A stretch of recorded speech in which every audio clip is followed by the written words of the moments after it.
à venir au monde, un peintre, un graveur, un illustrateur, affichiste, sculpteur, dessinateur, lithographe, caricaturiste, humaniste engagé et anarchiste. nous avons nommé... Théophile Alexandre Stenlen. Tu seras pasteur. Je préfère rester ici et dessiner. Dessiner n'est pas un métier. Tu crois que tu vas réussir ta vie en dessinant des chats? Et puis regarde un peu ce bulletin scolaire. 1 en mathématiques. À quoi bon prêcher? Le monde ne va pas ainsi qu'il devrait être. Il faut agir.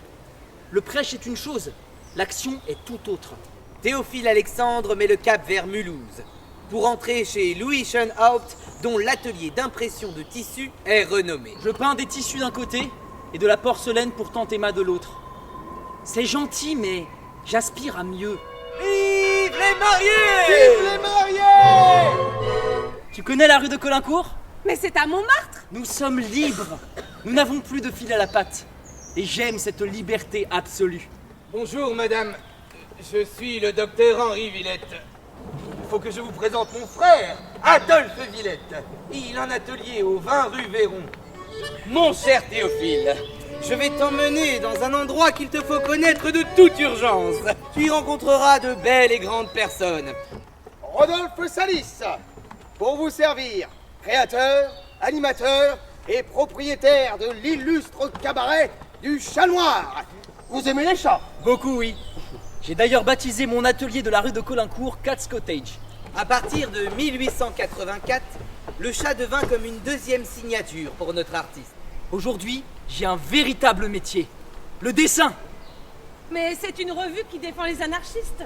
C'est une revue qui est née pour contrer les lois scélérates mises en place par le gouvernement. Il dépeint avec acharnement des scènes de rue. Il faut que le monde voie cela. Ces dortoirs, ces couloirs, ces visages. J'irai jusqu'à peindre l'odeur si j'y parviens. Et quand il ne s'occupait pas de misère sociale, il s'engageait politiquement. Aux côtés de mon ami Zola, je m'engage ouvertement contre l'affaire Dreyfus. Mes dessins serviront à dénoncer l'arbitraire et l'injustice des accusations portées contre l'officier français. Aussi, en 1896, il dessine l'affiche que tout le monde connaît aujourd'hui, la tournée du Chat Noir.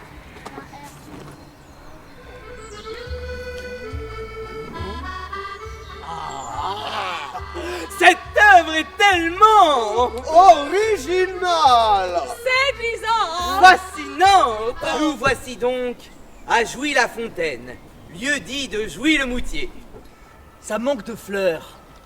Nous ferons venir un jardinier. Je préfère m'en occuper moi-même. Te voilà passionné par les fleurs. Les couleurs, c'est ça qui me passionne. Stenlen organise de grandes fêtes de famille où il fait venir de Paris des spécialistes pour que les gens du coin puissent se faire soigner gratuitement. Je vis au-dessus de mes moyens et suis dans une situation financière des plus incertaines. Vous avez des dettes. Et qui dit dette dit saisie.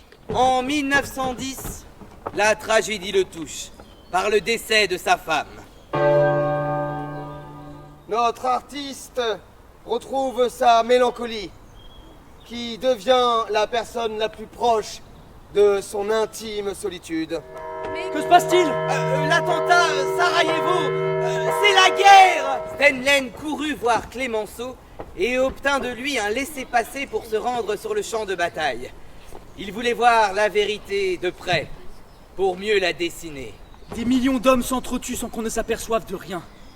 Ils sont enterrés et immobiles, attendant la mort. Il faut montrer ce peuple qui fait la guerre sans avoir rien demandé. Stenlen, c'est simple.